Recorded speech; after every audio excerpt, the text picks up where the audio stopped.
अऊज़ु बिल्लाहि मिनश शैतानिर रजीम बिस्मिल्लाहिर रहमानिर रहीम रब्बि इश्रह ली सदरी व यस्सिर ली अमरी वहलुल उक़दतम मिन लिसानी यफ़क़हू क़ौली रब्बि ज़िदनी इल्मा अल्लाहुम्मा अरिनल हक़्क़ हक़्क़न वरज़ुक़ना इत्तिबाअ व अरिनल बातिला बातिलन वरज़ुक़ना इज्तिनाबा आमीन या रब्बल आलमीन। अल्लाहुम्मा तह्हिर क़ुलूबना मिनन निफ़ाक़ व अअमालना मिनर रिया व अलसिनतना मिनल कज़िब व अअयुनना मिनल ख़ियाना फ़इन्नका तअलमु ख़ाइनतल अयुनि व मा तुख़फ़िस सुदूर आमीन या रब्बल आलमीन। जी बच्चे, टॉपिक है अब हमारा मेडिकल से रिलेटेड। मेडिकल की जितनी पॉसिबिलिटीज होंगी मैं कोशिश करूंगा, आई ट्राई माई बेस्ट कि मैं तमाम की तमाम यहीं पे डिस्कस कर दूं।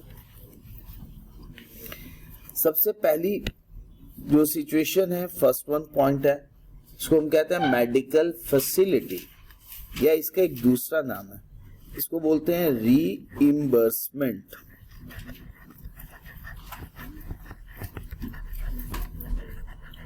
Of medical expenses, reimbursement of medical expenses।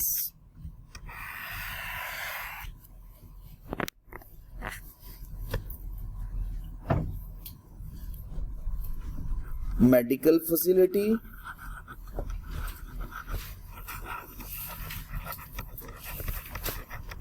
या reimbursement of medical expenses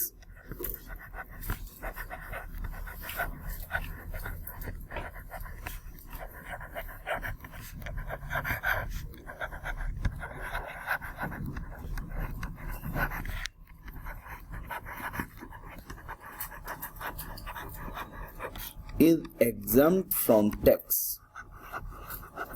इस पे टैक्स लागू नहीं होगा। is exempt from tax।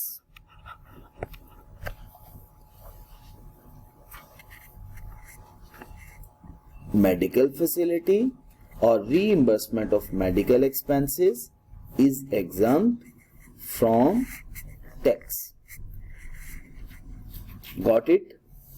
कोई कंफ्यूजन तो नहीं है? But there are 3 conditions on the basis of which medical facility or reimbursement of medical expenses would be exempt from tax। The conditions are as follows। First one,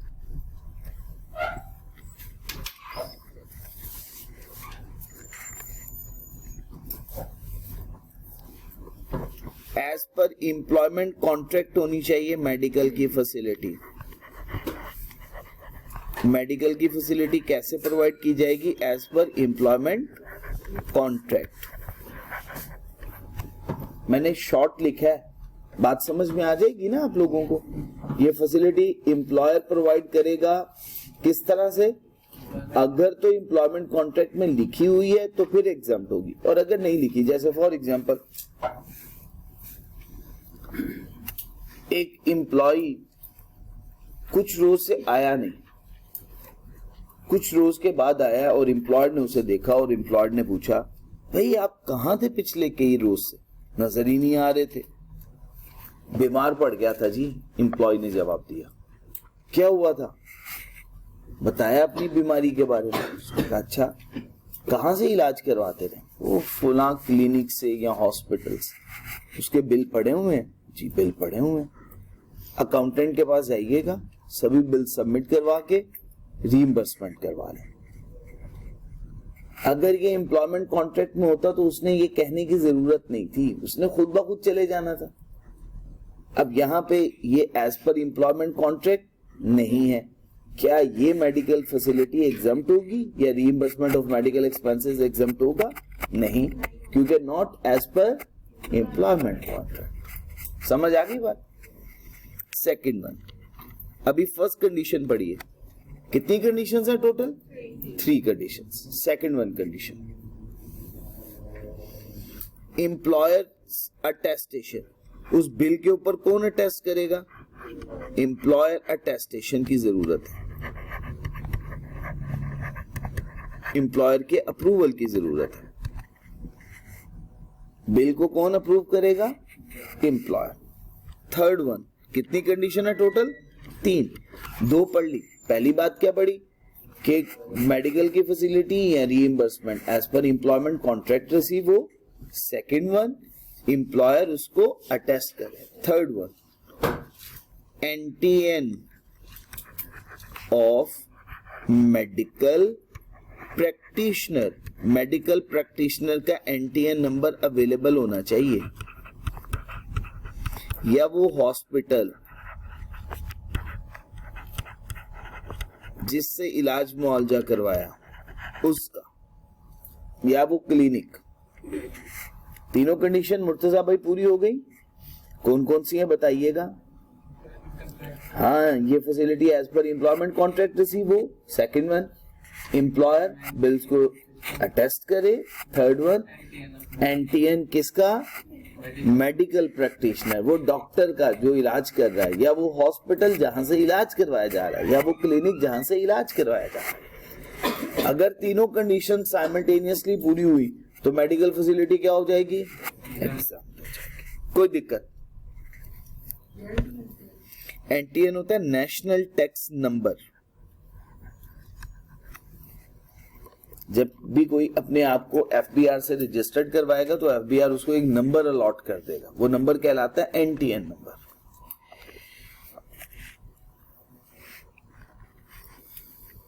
next है जी medical allowance.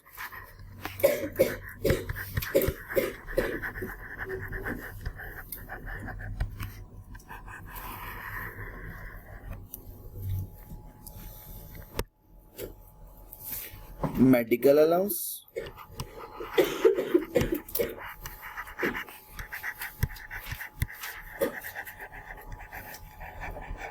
medical allowances are exempt up to 10% of basic salary. Medical allowances are exempt up to 10% of basic salary. First of all हम इसकी working कैसे करते हैं? हम लिखते हैं मेडिकल अलाउंसेस,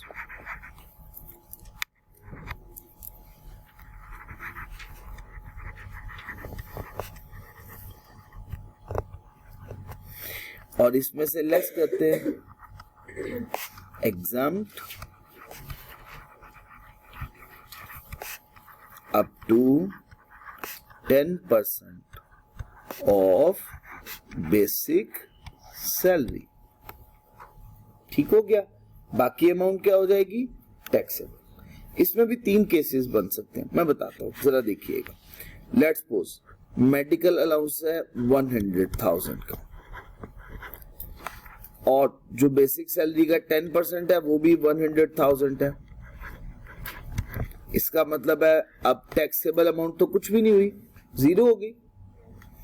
अच्छा, let's suppose second one option ये हो सकती है, मेडिकल अलाउंस की फिगर है 100,000, exempt up to 10% of basic salary की अमाउंट बन रही है 80,000। बाकी कितनी अमाउंट टैक्सेबल हो जाएगी? शाबाश, 20,000 की अमाउंट क्या हो जाएगी? टैक्सेबल हो जाएगी। अच्छा बच्चे, नेक्स्ट थर्ड वन ऑप्शन क्या हो सकती है? मेडिकल अलाउंस की अमाउंट है 100,000 और exempt up to 10% of basic salary कितनी अमाउंट बन गई? 120,000। अब यहाँ पे नेगेटिव में नहीं आ जाएगा 20,000, ये बात का ख्याल है। तो पहले केस में क्या हुआ? मेडिकल अलाउंस और एग्जम्पशन इक्वल हो गई, 0 बैलेंस। दूसरे केस में मेडिकल अलाउंस ज्यादा है और एग्जम्पशन की अमाउंट कम, जो एक्सेस होगा वो टैक्सेबल होगा। और अगर एग्जम्पशन ज्यादा बन रही है मेडिकल अलाउंस से तो वो नेगेटिव में फिगर नहीं लिखनी, वो 0 हो जाएगा। मीन्स टू से कुछ भी टैक्सेबल नहीं है और इसके अलावा कोई और एडिशनल नहीं है, ओवर एंड अबव नहीं। तो रूल क्या हुआ, medical allowances are exempt up to 10% of basic salary, और इसमें कोई कंडीशन नहीं है।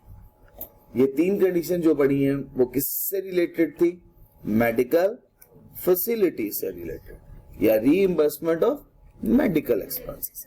जी बच्चे, अभी तक 2 बातें पढ़ चुके हैं, कोई कंफ्यूजन है तो मुझे बता सकते हैं। दोनों बातें आपके सामने लिखी हुई हैं स्क्रीन पे, नहीं है जी? चलिए जी बच्चे, नेक्स्ट थर्ड वन कॉन्सेप्ट। ऐसा भी तो हो सकता है किसी कंपनी में साइमल्टेनियसली दोनों सिचुएशन प्रोवाइड की जा रही हो, दोनों फैसिलिटीज प्रोवाइड की जा रही हो, तो medical facility and medical allowances.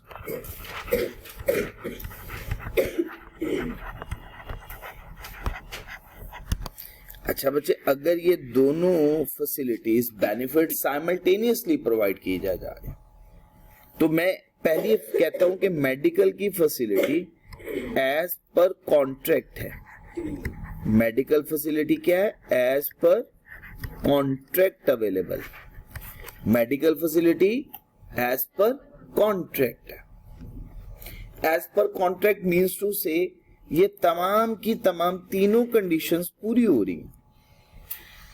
ये सारी की सारी कंडीशंस क्या हो रही हैं, पूरी हो रही हैं। ये जो कंडीशंस हैं सारी की सारी यहाँ पे फुलफिल हो रही हैं। एक्सीलेंट, सारी की सारी क्या हो रही हैं, फुलफिल हो रही हैं। कोई दिक्कत तो नहीं है बच्चे?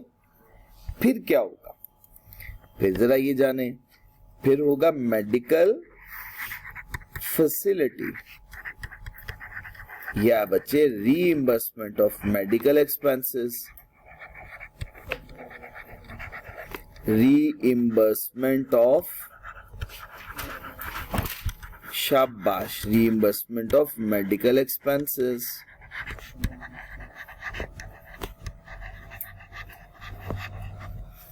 ये क्या हो जाएगा बच्चे, एग्जाम्प्ट हो जाएगा। एक्सीलेंट, बिल्कुल ठीक हो गया। और नेक्स्ट मेडिकल अलाउंस।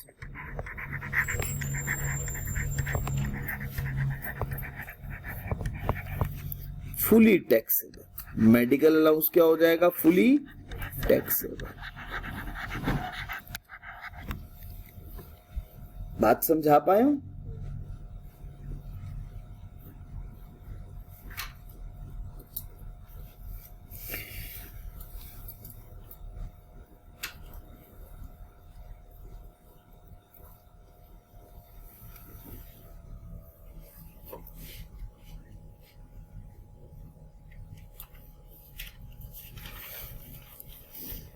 अच्छा बच्चे, fourth one and the last one situation, medical facility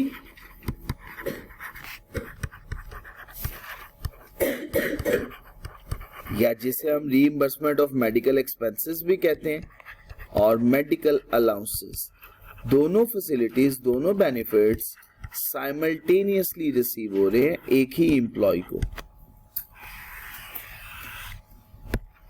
और medical facility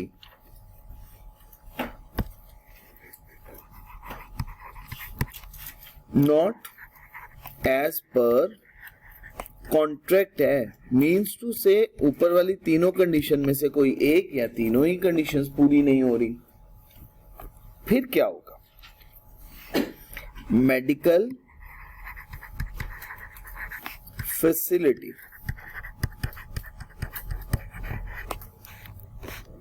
medical facility fully taxable,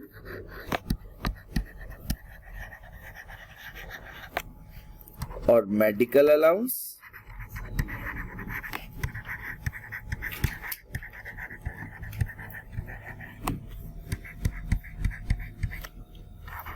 exempt up to 10% of basic salary.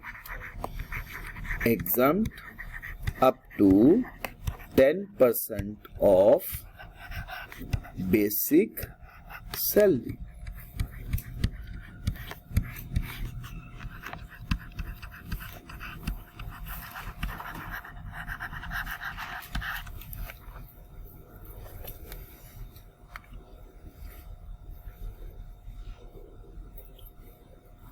साथ साथ समरी बना रहे हैं ना? हाँ, मैं वो उस पेज पे अब नहीं बनवा रहा हूँ, आप लोगों को साथ साथ बनवा रहा हूँ और ये समरी शेयर कर दी मैंने जी। मैं ये दोबारा बताता हूँ जी। देखिए, हमने कहा है कि अगर मेडिकल की फैसिलिटी और मेडिकल का अलाउंस साइमल्टेनियसली मिल रहा हो,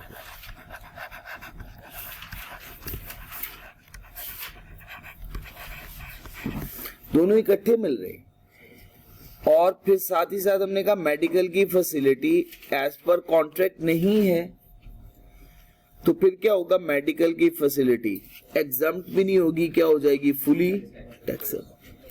फिर उस केस में मेडिकल का अलाउंस एग्जम्प्ट होगा, लेकिन कितना? 10% ऑफ बेसिक सैलरी, इतनी अमाउंट तक एग्जम्प्ट होगा, बाकी एक्सेस में टैक्सेबल हो जाएगा। ठीक हो गया जी? यहां तक, यहां तक कोई बच्चे बात कंफ्यूज तो नहीं कर रही?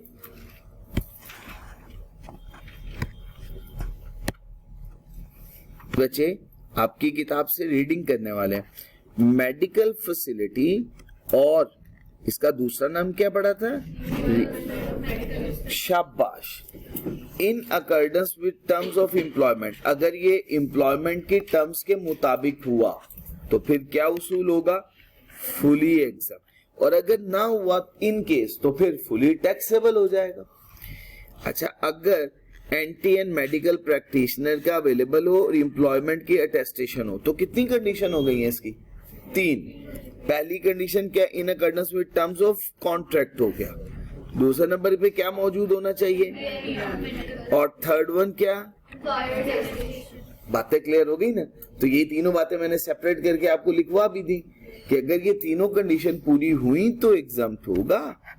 यहाँ पे एक लिखी हुई है बट 2 अगली साथ ही लिखी हुई है, तो इसका मतलब है टोटल कितनी कंडीशन हुई? साकिब साहब 3 है, ये ना हो एक समझ के बैठ जाए। 3 कंडीशन। अच्छा, अगर not in accordance with the terms of employment हुआ तो शाबाश, क्या हो जाएगा? टैक्सेबल हो जाएगा। कोई मुश्किल बात तो नहीं है? अब आगे कुछ नोट्स लिखे हुए हैं, वो नोट्स की बातें कुछ हम पढ़ेंगे। अब क्या हुआ ये कि एनटीएन नंबर अगर किसी ने इशू नहीं भी करवाया तो सीएनआईसी नंबर ही एनटीएन नंबर समझा जाता है। तो सीएनआईसी अगर नंबर मौजूद है तो वही क्या हो जाएगा? एनटीएन नंबर के इक्विवेलेंट हो जाएगा। अच्छा, ये बातें तो सिंपल सी हैं, इसको छोड़ दीजिए। अब आ गया अगला केस। ये किससे रिलेटेड है? शाबाश। इस पे कोई कंडीशन नहीं, इस पे कोई कंडीशन नहीं थी। यहाँ इसमें क्या है? ये एग्जम्पशन होगी, लेकिन कितनी अमाउंट तक? बगैर किसी कंडीशन के। Medical allowance exempt up to 10% of, बस सिंपल सी बात। अगर मेडिकल अलाउंस फुली टैक्सेबल है, अच्छा अब वो कैसे फुली टैक्सेबल होंगे? ये देखें, मैंने आपको समझाया था अगर मेडिकल की फैसिलिटी और उसके साथ मेडिकल अलाउंस की फैसिलिटी भी मिल रही है, दोनों साइमल्टेनियस मिल रही है, तो फिर मेडिकल फैसिलिटी क्या हो जाएगी? एग्जम्प्ट। और मेडिकल अलाउंस फुली टैक्सेबल। तो देखिए, मेडिकल अलाउंस फुली टैक्सेबल होगा अगर ये in addition to medical facility मिल जाए या रीइंबर्समेंट ऑफ मेडिकल एक्सपेंसेस मिले, और वो रीइंबर्समेंट ऑफ मेडिकल एक्सपेंसेस या medical facility as per employment contract हो, तो फिर मेडिकल अलाउंस क्या हो जाएगा? Fully taxable. याद आ गई बात?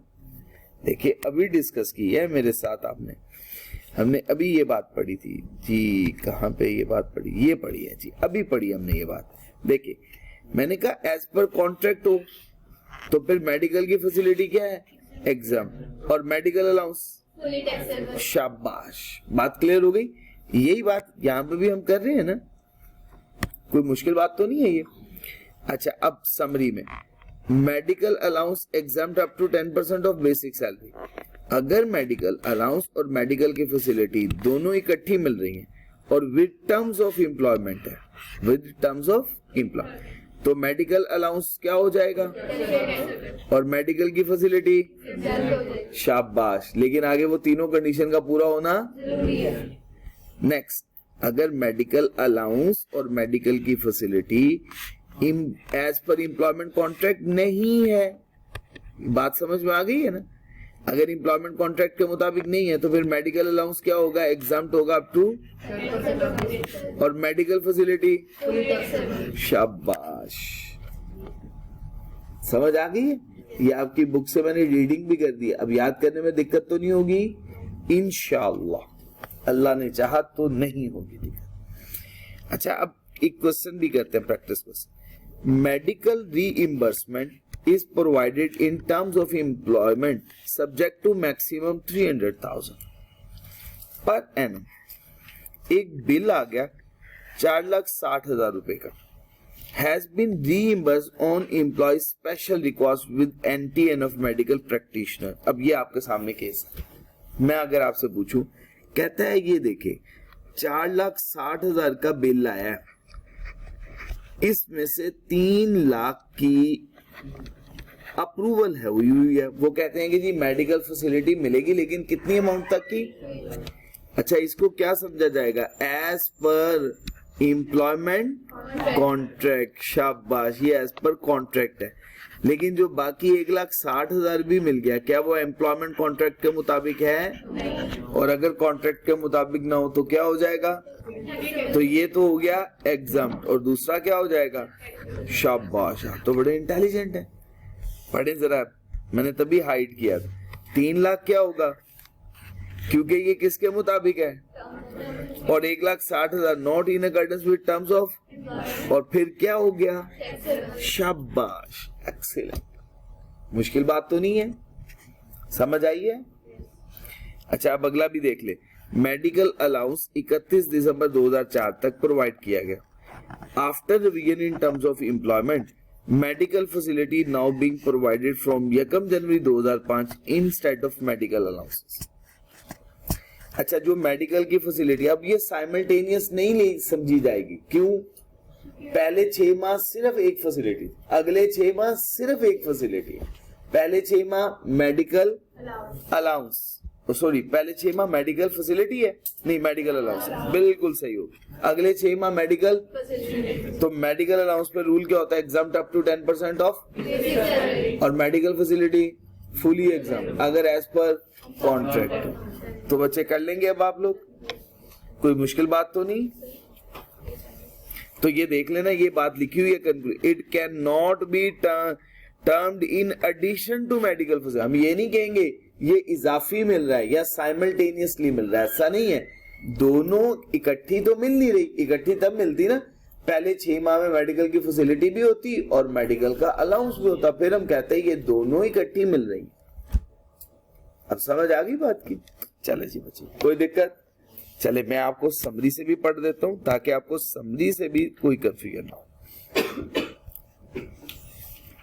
मेडिकल अलाउंस, मेडिकल अलाउंस के लिए क्या उसूल है बच्चे? एग्जाम्प्ट अप टू, जो बाकी डिफरेंस हो जाएगा वो मेडिकल फैसिलिटी या रीइंबर्समेंट ऑफ मेडिकल एक्सपेंसेस क्या होता है? हमेशा फुली एग्जाम्प्ट, लेकिन उसके लिए कितनी कंडीशंस का पूरा होना? पहली क्या है? दूसरे नंबर पे, लेकिन किसका? शाबाश। और तीसरी बात, मेडिकल की फैसिलिटी फुली टैक्सेबल हो जाएगी अगर कोई एक कंडीशन पूरी। बताएं, कोई कंफ्यूजन? सब बातें क्लियर है ना? नेक्स्ट, अगर दोनों साइमल्टेनियसली मिल जाए फैसिलिटीज, फिर मेडिकल की फैसिलिटी और मेडिकल अलाउंस, ठीक हो गया? ये कब होगा? जब ये एज पर कॉन्ट्रैक्ट होगा। यहां तक बच्चे बात क्लियर हो गई? अच्छा, दूसरे केस में मेडिकल की फैसिलिटी क्या हो जाएगी?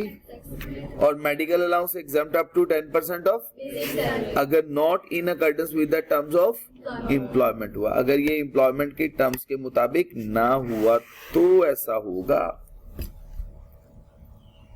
मुझे बताइएगा, कोई कंफ्यूजन तो नहीं है? सब बातें समझ में आ रही हैं, रिटेन भी हो रही हैं?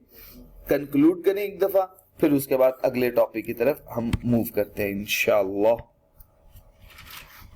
जी बच्चे, मेडिकल की फैसिलिटी या रीइंबर्समेंट ऑफ मेडिकल एक्सपेंसेस, अगर तीनों की तीनों कंडीशन पूरी हुई, जो कि क्या है? पहली कंडीशन है कॉन्ट्रैक्ट के मुताबिक हो, एम्प्लॉयर के अटेस्टेशन हो, एनटीएन मेडिकल प्रैक्टिशनर का हो, तो फिर ये एग्जाम्प्ट होंगे। मेडिकल अलाउंस एग्जाम्प्ट होता है 10% बेसिक सैलरी का, इसकी कोई कंडीशन नहीं है और इसकी वर्किंग के 3 सिचुएशन हो सकती हैं, ए, बी एंड सी। मैंने तीनों करके बता दी ताकि कोई दिक्कत ना हो। उसके बाद थर्ड वन सिचुएशन ये थी कि मेडिकल की फैसिलिटी और उसके साथ मेडिकल अलाउंस दोनों इकट्ठे मिल रहे हैं साइमल्टेनियसली। अगर एज पर कॉन्ट्रैक्ट मिल रहा है तो मेडिकल की फैसिलिटी एग्जाम्प्ट और मेडिकल अलाउंस फुली टैक्सेबल हो जाएगा। अगर मेडिकल की फैसिलिटी और मेडिकल अलाउंस साइमल्टेनियसली रिसीव हो रहा है और ये एज पर कॉन्ट्रैक्ट नहीं है तो मेडिकल की फैसिलिटी क्या हो जाएगी और medical allowance exempt up to 10% of basic salary. हो गया जी बच्चे, मुश्किल बातें तो नहीं थी। चलें जी, अल्हम्दुलिल्लाहि रब्बिल आलमीन, बिस्मिल्लाहिर रहमानिर रहीम। बच्चे अभी तक जो बातें पढ़ चुके हुए ना, मैं उसको टिक करवाने लगा हूं। अभी हम टॉपिक कौन सा पढ़ रहे हैं? परक्सेट्स। परक्सेट में मोटर व्हीकल या कन्वेंस प्रोवाइडेड बाय एम्प्लॉयर पढ़ चुके हुए हैं। अच्छा, इसके बाद हाउसिंग या अकोमोडेशन की फैसिलिटी पढ़ चुके हुए ना। हाउसिंग या अकोमोडेशन की फैसिलिटी कौन प्रोवाइड करे? अच्छा, इसके अलावा भी बाकी बातें नहीं पढ़ी, अब एक एक करके बाकी बातें भी पढ़ते हैं, यहीं से पढ़ते हैं।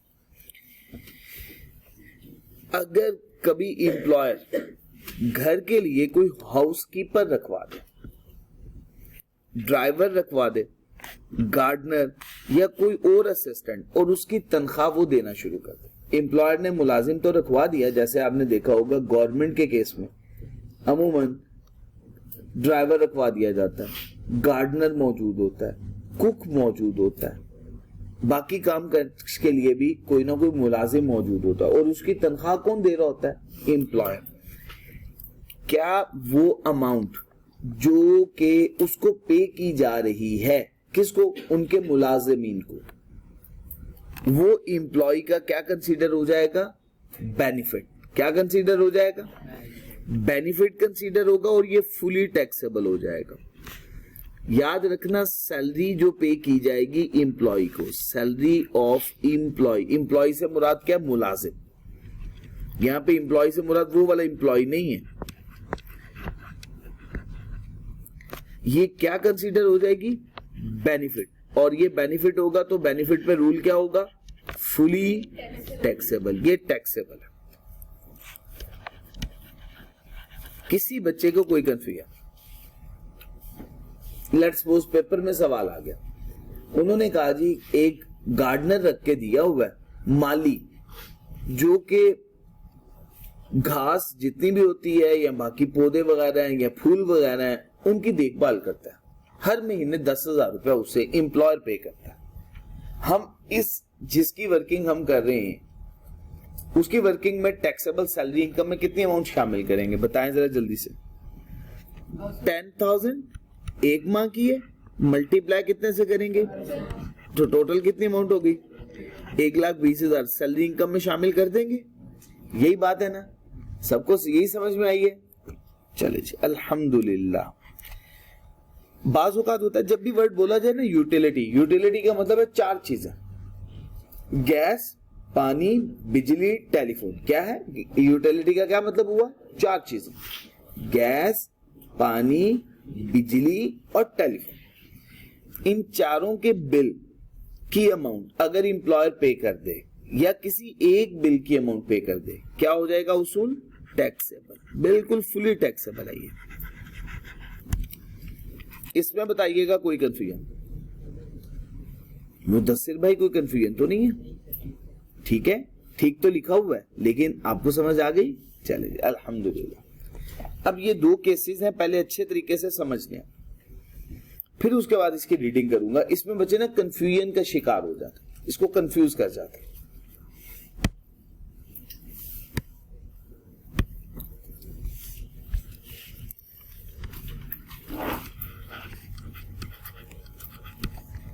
एम्प्लॉय है बच्चे, ये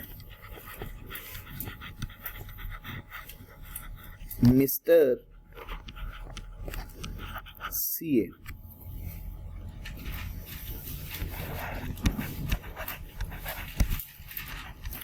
और ये है बच्चे एम्प्लॉयर। Mister FCA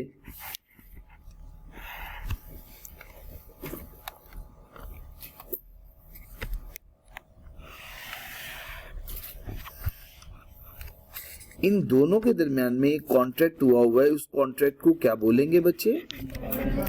excellent. क्या वर्ड बोलेंगे? एम्प्लॉयमेंट कॉन्ट्रैक्ट बोलेंगे बच्चे, एम्प्लॉयमेंट कॉन्ट्रैक्ट। Got it?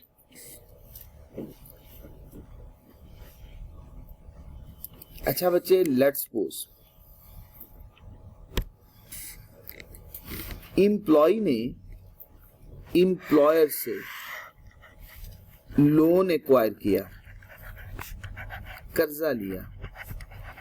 कितनी अमाउंट का? ₹1 मिलियन का। 10 लाख रुपए बने। ठीक हो गया।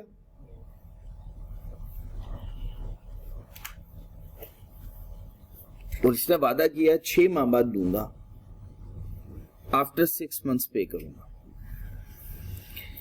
अब 6 माह बाद, जब 6 माह गुजर गए, अब लोन वापस करने की बारी आई और एम्प्लॉय के पास पैसे नहीं है। इसका ऐसा मुंह बना हुआ है। अब एम्प्लॉयर पूछ रहा है, भाई तुम टेंशन में क्यों हो? क्यों टेंशन में रहते हो? टेंशन वाला है ना मुंह। भाई टेंशन में क्यों रहते हो? उसने कहा बस एक बात है। उसने कहा क्या बात है बताओ। मैंने आपके पैसे देने हैं, पैसे नहीं मैनेज हो रहे मेरे से। उसने कहा इतनी सी बात है? ये लोन की अमाउंट पे करनी है, ये ऑब्लिगेशन है। किसकी ऑब्लिगेशन है? एम्प्लॉय की। ऑब्लिगेशन किसकी है? एम्प्लॉय की। उसने पे किसको करनी है? एम्प्लॉयर ने कहा तुमने मुझे पैसे देने, ऑब्लिगेशन, जिम्मेदारी पूरी करनी है ना, ये मैं वेव ऑफ कर देता हूं। क्या कर देता हूं? वेव ऑफ का क्या मतलब हुआ? माफ कर देना, बिल्कुल खत्म कर देना। जी बच्चे, क्या कर दिया? माफ कर दिया। ठीक हो गया? बात क्लियर होगी? अब इसका चेहरा यहां से चेंज हो गया। अब हो गया इसका चेहरा ये उल्टा बन गया। सीधा करूं? अच्छा जी, सीधा कर देते हैं जी। ये हो गया जी, हैप्पी हैप्पी। अब टेंशन दूर हो गई जी। सही हो गया जी। यहां तक कोई कंफ्यूजन तो नहीं है? पहला केस पढ़ लें जरा जाके, समझ में आ गया? मैं एक दफा रिकॉल कर दूं, फिर उसके बाद रीडिंग कर दूं। एम्प्लॉय ने जब पैसे किसके देने थे और एम्प्लॉयर ने वो क्या कर दिए? माफ कर दिए। तो ये अब जो पैसे माफ किए 10 लाख रुपया, FBR कहता है या इंक्लूड करना है टैक्सेबल सैलरी इनकम में। ये बेनिफिट है आपका। किसमें इंक्लूड करना है? टैक्सेबल सैलरी इनकम में, क्योंकि ये आपको फायदा मिल गया है। आपने पैसे देने थे, नहीं दिए, माफ कर दिए उसने आपको, तो ये आपका बेनिफिट है। और कहां शामिल करना है आपने? Taxable salary income. कोई दिक्कत? चले जी, अल्हम्दुलिल्लाह रब्बिल आलमीन। बातें जहां पे ना समझ में आए उसी वक्त सवाल पूछिए। अब पढ़ते हैं। एनी ऑब्लिगेशन, ऑब्लिगेशन का क्या मतलब है? जिम्मेदारी। किसकी जिम्मेदारी? जो कि किसको अदा करनी थी? किसने माफ की? माफ कर दी। तो ये बेनिफिट है ना, परक्विजिट है, तो क्या हो जाएगा? टैक्सेबल। और किस में शामिल करेंगे? टैक्सेबल सैलरी में शामिल करेंगे। जी मुर्तजा भाई, बात क्लियर है? बाकी सब लोगों को कोई कंफ्यूजन? दूसरा केस समझाऊं? ये बच्चे ना कंफ्यूज करते हैं, दोनों को एक ही केस समझते हैं। इस वजह से मैंने जरा रुक रुक के बात आपके साथ डिस्कस की। अब दूसरा केस भी अब इसी तरह से बना के समझ लेते हैं। उम्मीद है अब आपको भूलेगा नहीं इंशाल्लाह। जी बच्चे,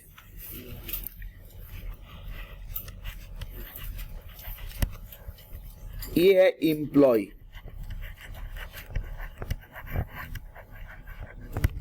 जिसका नाम क्या है? मिस्टर सीए, और ये है एम्प्लॉयर।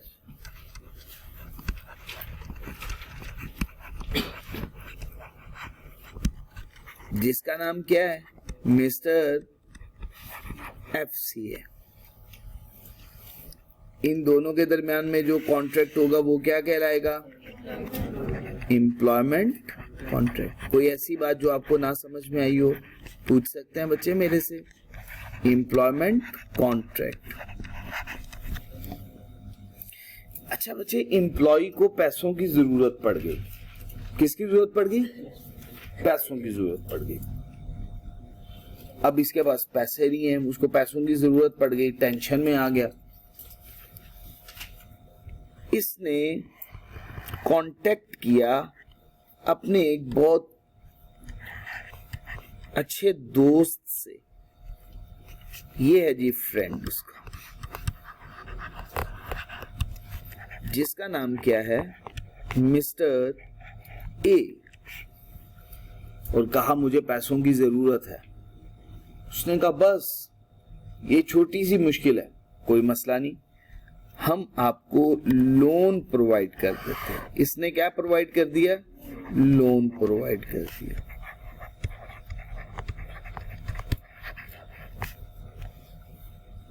यहां तक कोई परेशानी की बात तो नहीं है? फ्रेंड बड़ा खुश हुआ, मिस्टर सीए, उसको पैसे मिल गए दोस्त से। इतना अच्छा दोस्त। अब दोस्त करता क्या है? जब भी महफिल में बाकी दोस्तों के साथ मिलता है तो वो कहता है इसने मेरे से पैसे लिए हुए हैं, इसको जरूरत थी, इसने मुझसे आधी जुबान से बात की, 1 मिनट से पहले मैंने इसको पैसे दिए। दोस्ती हो तो ऐसी हो। हर महफिल में बैठता है और कहता है कि इसको पैसों की जरूरत थी, इसने बस मुझे इशारा ही किया तो मैंने उसी वक्त कुछ नहीं देखा, मिलने हैं नहीं मिलने मुझे कोई टेंशन नहीं, मैंने उसी वक्त इसको पैसे दे दिए। दोस्ती हो तो ऐसी हो। अब ये साहब जिनके साथ ये हो रहा है, इनकी शक्ल कैसी होगी? टेंशन की। मैंने कहना ये तो बहुत ही ज्यादा बेइज्जती कर रहा है मेरी। अब ये टेंशन में रहना शुरू हो गया। इसके एम्प्लॉयर ने पूछा कि भाई तुम्हारी ऐसी शक्ल क्यों बनी हुई है, टेंशन में क्यों हो, परेशान क्यों हो? उसने कहा दोस्त ने जलील कर दिया। पैसे देने, कर्जा देना है, पैसे नहीं है। तो जहां पे भी मीटिंग में, जहां पे भी गेट टुगेदर में मिलता है, जब भी मिलता है याद दहानी जरूर करवाता है। अब मुझे हर नमाज पढ़ते हुए भी ये याद होता है कि जी उसके मैंने पैसे देने। उसने कहा अच्छा टेंशन ना लो। उसके कितने पैसे देने? 10 लाख रुपए। एम्प्लॉयर ने कहा मैं पैसे पे कर देता हूं। अब पे किसने कर दिए?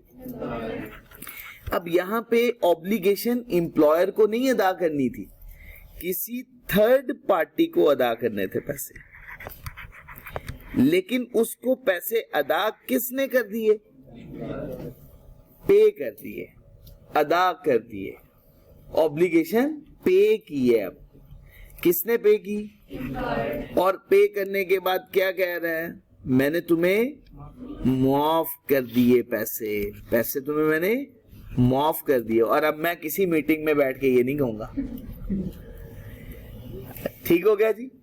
अब ऑब्लिगेशन एम्प्लॉय ने एम्प्लॉयर की नहीं देनी थी, किसी थर्ड पर्सन को। पे किसने की? शाबाश। केस एक जैसा तो नहीं है ना, फर्क है ना। अच्छा अब इसकी शक्ल कैसी बन जाएगी? हाँ अब ये हैप्पी हो गया, हैप्पी हैप्पी फेस हो गया जी इसका। ठीक हो गया जी। पढ़ लें बात। Income from salary.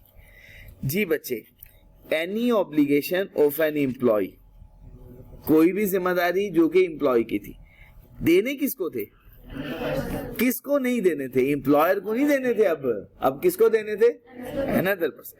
पे किसने किए? शाबाश। अगर एम्प्लॉयर को पैसे वापस करने हैं तो फिर बेनिफिट थोड़ी हुआ, फिर तो ये लायबिलिटी हुई।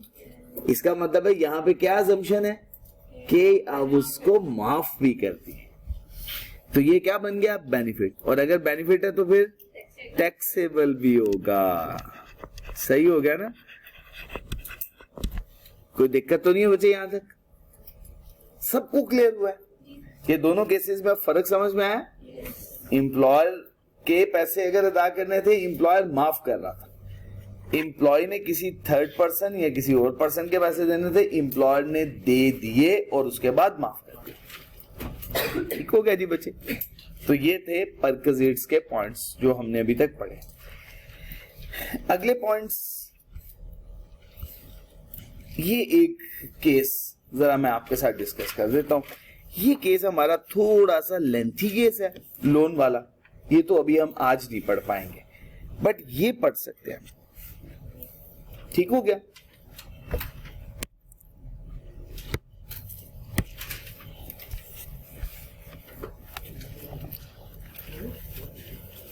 चलें जी बच्चे, एक एग्जांपल डिस्कस करते हैं।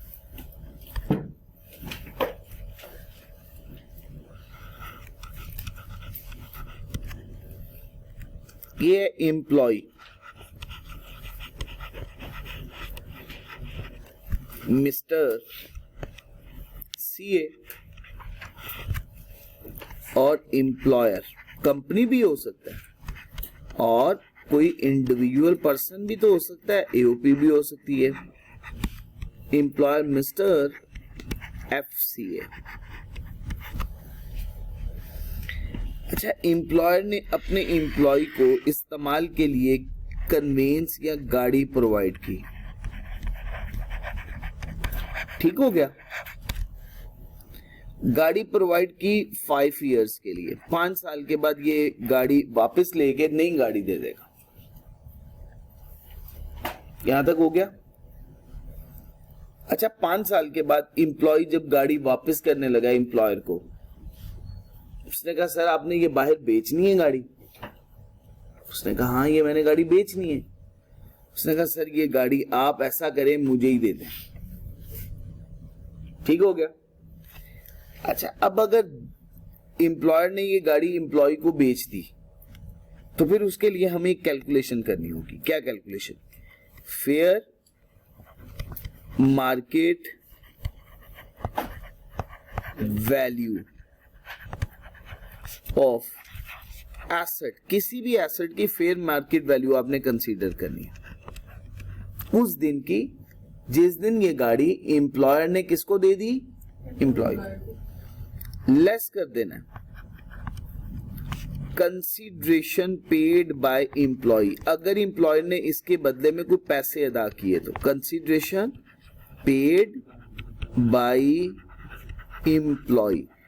कंसीडरेशन अगर कोई भी पैसे एम्प्लॉय ने अदा किए तो वो इसमें से माइनस हो जाएंगे।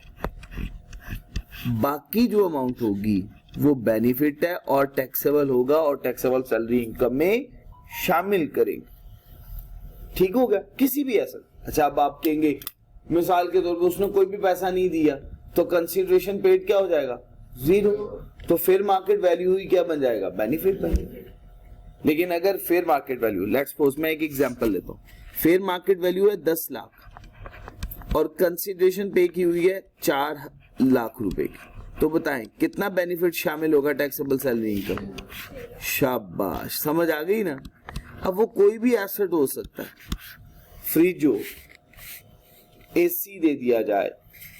इसके अलावा एक पेपर में सवाल आया हुआ है, एक एम्प्लॉई घी की फैक्ट्री में काम कर रहा है, उसका एम्प्लॉयर हर महीने 2 केजी के पाउच या टीन पैक उसको घर के लिए तोहफतन घी देता। अब यहां पे क्या करेंगे? फेयर मार्केट वैल्यू और कंसीडरेशन वो कोई भी पे नहीं कर रहा, 0, तो ये बेनिफिट जाएगा। और बेनिफिट कहां ऐड कर दिया जाएगा? कोई मुश्किल बात तो ना हुई? आसान है बातें सारी। चलें ये पढ़ लेते हैं।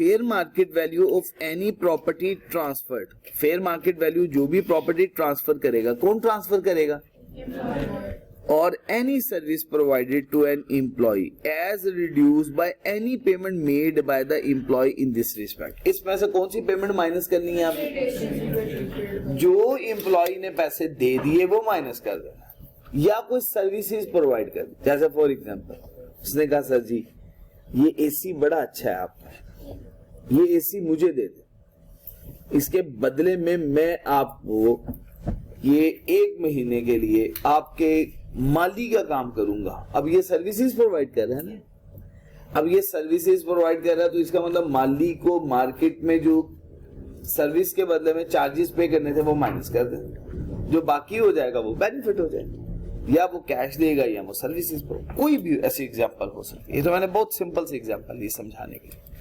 तो आपको समझ में आ गई यहां तक बातें? कोई कंफ्यूजन, कोई सवाल, कोई ऐसी बात जो नहीं समझ में आई पूछ सकते हैं आप।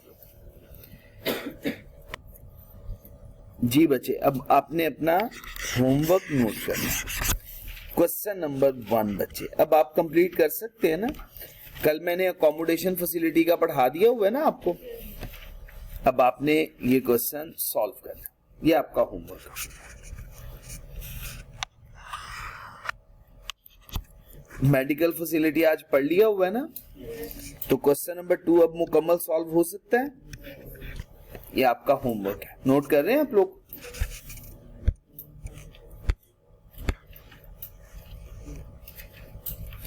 अच्छा, क्वेश्चन नंबर 3, इसमें ये पॉइंट छोड़ दीजिएगा, इग्नोर कर दीजिएगा। नहीं अभी रहने दें, टैक्स लायबिलिटी फाइंड करनी है, अभी रहने दें इसको। क्वेश्चन नंबर 5 डेफिनेशन है एम्प्लॉयमेंट की, करवा चुका हूं, याद कर लीजिएगा, स्ट्रेट फॉरवर्ड है। रिटेंशन की डिस्कस भी कर दूंगा आपके साथ। रिसीट की डेफिनेशन हम पढ़ चुके हुए हैं 69 सेक्शन। क्वेश्चन नंबर 6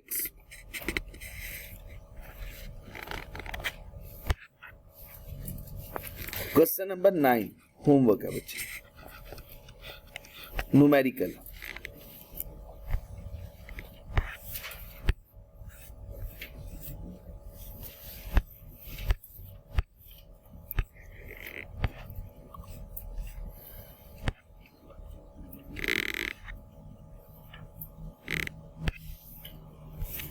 अच्छा बच्चे, रिवीजन लेवल क्वेश्चन है, क्वेश्चन नंबर 13 कर सकते हैं भी आप होमवर्क, बस